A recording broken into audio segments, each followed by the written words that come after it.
Amazing. And thank you to all of the faith leaders, pastors, and patriots who have come to the Museum of the Bible for this historic meeting of the Presidential Commission on Religious Liberty. These are incredible people. And everybody wanted to be on this commission, and I made a couple of people unhappy, maybe even enemies for life, I don't know. But they all wanted to be on the commission, but we picked the right ones, and they've done really a profound, an amazing job. But America was founded on faith, as we know, and I've been saying it for a long time. And when faith gets weaker, our country seems to get weaker. When faith gets stronger, as it is right now, we're having a very good period of time. After some rough years, good things happen for our country. It's amazing the way it seems to work that way.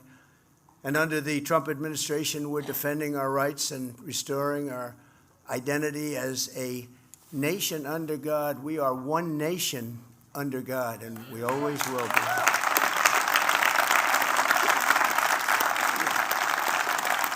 The need for this commission has never been more clear than it was last week when the ineffectual senator from Virginia, a man named Tim Kaine, stated that the notion our rights come from our Creator is, quote, extremely troubling to him. Very troubling, isn't it troubling? Isn't that terrible, though? How he would say something like that, and advocated really by a totalitarian regime. This is what they say. But as everyone in this room understands, it is tyrants who are denying our rights and the rights that come from God. And it's this Declaration of Independence that proclaims we're endowed by our Creator with the right to life, liberty, and the pursuit of happiness. The senator from Virginia should be ashamed of himself for many things. For many things. For things even beyond that. But in its own way, nothing's more important than those words. They were terrible words. As president, I will always defend our nation's glorious heritage, and we will protect the Judeo-Christian principles of our founding, and we will protect them with vigor. We have to bring back religion in America, bring it back stronger than ever before as our country grows stronger and stronger. Our country is now the hottest nation anywhere in the world. 1 year ago, our country was dead. And I say it, 1 year ago, our country was dead. We had leaders from all over the world that talked to me that say, your country's in trouble. And I just left the Middle East, King of Saudi Arabia, Qatar, UAE, a lot of the big countries. Then I was with the heads of NATO, the NATO nations, all of them. Everyone said essentially the same thing, that a year ago your country was dead, and now you have the hottest country anywhere in the world. It's true. It's true in every way. But to have a great nation, you have to have religion. I believe that so strongly. There has to be something after we go through all of this, and that something is God. We go through all of this for a reason. It's not easy, believe me. But I want to thank the Commission's chairman, Texas Lieutenant Governor Dan Patrick. He's been the chairman of my Texas campaign from day one. All right, Dan. He's been the chairman of my Texas campaign, and we went through 6 primaries, and we went through everything that we went through, and we won them all. We won everything, including 3 elections. Got the most votes in the history of Texas 3 times. Can you believe that? That's pretty good. I heard that the other day. I said, I like that. But I want to thank you, Dan. You've done a great job and very instrumental in the creation of what we're doing today, as well as a very special friend of mine, Dr. Ben Carson, so special that he's being honored.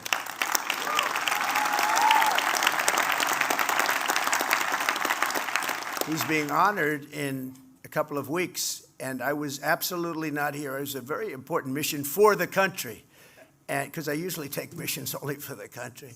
But this was for the country, and I said, I can't do that one. I'm going to go back. I'm going to be with Ben Carson at Mount Vernon. I believe it's going to be a pretty good place, pretty good location, right, Ben? But he's been my friend from the beginning, right from the beginning. Should I tell him the story about what you said to me, Ben, the famous words? He was a very tough opponent. We were fighting it out, and we had actually 18 candidates, including me. And Ben came up to me right after the first debate. He said, you know you're going to win, don't you? And I said, no, I don't know that. I think I'm going to win, but I don't know it. 18 people, and I had never done it before. They had all done it. They were all governors and senators, talented people. He said, no, you're going to win it because God wants you to win it. Yeah. Right? Right?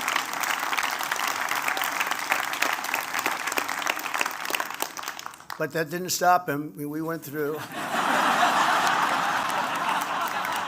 I said, when is this guy going to quit? You know, he gave me these words of beauty. Then he goes for weeks and weeks. He was tough. He was a tough one. But we love Ben. Ben's special, and we appreciate it. Thank you, Ben. Thanks also to the commission members, including Secretary Scott Turner, Pastor Paula White, who's been with me from the very beginning, right? Yeah. Pastor Franklin Graham, great gentleman. Great gentleman. Thank you, Franklin. A man I've watched for years on television, but you're not supposed to admit it. You know, it's like with me. People don't like to admit it, but we all watch. Phil McGraw, Dr. Phil. Dr. Phil. Thank you, Phil. Great guy. He came out early for me. He did a piece on me before the election that was different than any interview I've ever done. He asked me the most personal questions. I said, this guy's really getting personal. But everybody that saw it loved it, so thank you. Thank you very much. Cardinal Timothy Dolan, highly respected man. Great. You come from New York. He was in his own right the king. He was great. And we worked together in the first administration so much on going through that horrible epidemic that we went through. A couple of epidemics we had to go through, a couple of really bad ones, but we worked together, and I helped financially with your church and your schools, keeping your schools going, and it was an honor to do so. Bishop Robert Barron. Bishop, thank you very much. Appreciate it. Great job you've done. A man I watch on television a lot. He doesn't believe it, and I do. Eric Metaxas. Where is Eric? Eric? I do watch. He said, you really don't. I said, I really do. I said, you have to have more confidence in this. Your show is excellent. And he's a great guy. And he wants me to call it the Super Centennial. He said Super Centennial. And I think we're going to do that. Let's change it. I really like that idea because we call it the 250 Centennial, but it's really not. It's really just below the try, right? So we're going to call it Super Centennial then, okay? Let's do that. Will you please make the changes? All of my people that are all over the room, please make that change. A wonderful person who I've known for a long time, Kelly Shackelford. Kelly, thank you very much. Great job. Ryan Anderson. Ryan, thank you. Congratulations. Carrie Bowler and Allison Ho. Carrie? Two great people. And we're also joined by the chairman of the Faith and Freedom Coalition, Ralph Reed. Where's Ralph? Ralph, you helped so much. You know, Ralph, I think, hit more doorbells than anybody else I know. Millions and millions. What was the number, Ralph? 10 million. 10 million. And it's true. You know, somebody else would say, well, was it really? And it was. People were saying he was all over the place. Thank you very much, Ralph. I appreciate it. We'll never forget it. Thank you. Let me also thank everyone at the Museum of the Bible, including Steve and Jackie Green. The job they've done is just incredible. It's, I want to say their entire family's here. I want them to all hear it, but they founded this beautiful museum to honor the most widely read book in history. And the job they've done is amazing. I ask, which museum does the best? You know, I always like to find that out. And numerous times they're saying the Museum of the Bible, that more people come here than anyone else. You probably won't read that in the newspapers or the media, but this is an amazing place, and it does tremendously well, so respected. And they they built it up, and it was a labor of love. Well, it's nice that he's rich as hell, too. It always helps. Where are you? Where are you guys? Where are they? Yeah. Look at that. They don't even get good location, okay? See, if I did the Museum of the Bible, it wouldn't be as successful, but I'd be sitting right here. No, I'd be sitting up here. You've done a great job. Everybody's talking about it. I got a little involved with museums, because I had a little problem with the Smithsonian. We like a little more positivity. It was all about all the bad things in our country. I said, what about the good things we've done? So I got a little involved. With that. And they're making, honestly, they're making changes. They were also told what to do by people that came before me, in all fairness. But they're making changes. Big changes are being made at the Smithsonian. But I just want to thank the Green family, because what you've done here is incredible. Thank you very much. For thousands of years, the Bible has shaped civilization, ethics, art, and literature, and it's brought hope, healing, and transformation to untold millions and millions of lives. The Bible is also an important part of the American story. That's why I'm delighted to announce that just moments ago, I have personally delivered the Trump Family Bible given to me by my mother. I remember the time she gave it to me. But it was used in both my inaugurations and also display at the museum, and I guess it will now be displayed right in the heart of our nation's capital, right here, and that's an honor. That's an honor.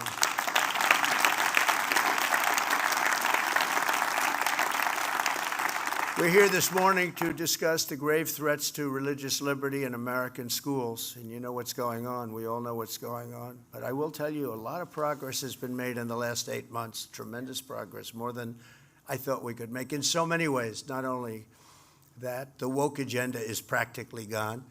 It's deep-seated. We have to make sure it's out. It's very bad. It's like a weed. You think you killed it, and then it starts growing again. So we have to be careful. But it's very, very different than it was. You look at West Point, how proud they are of their heritage. They did something this week which I thought was appropriate. Some of you know what that is. Does anybody know what that is? Yeah, I like it. I like it. Oh, look at who we have over here. We have your associate, Pam, huh? Leo 2.0. Thanks. Well, we have Leo here. Is he doing a good job, Pam? He's great. He's at DOJ. He's a great man. He's a great friend of mine for a long time.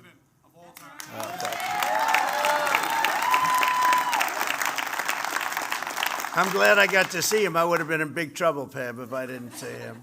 But thank you, Leo, very much. I appreciate it. For most of our country's history, the Bible was found in every classroom in the nation.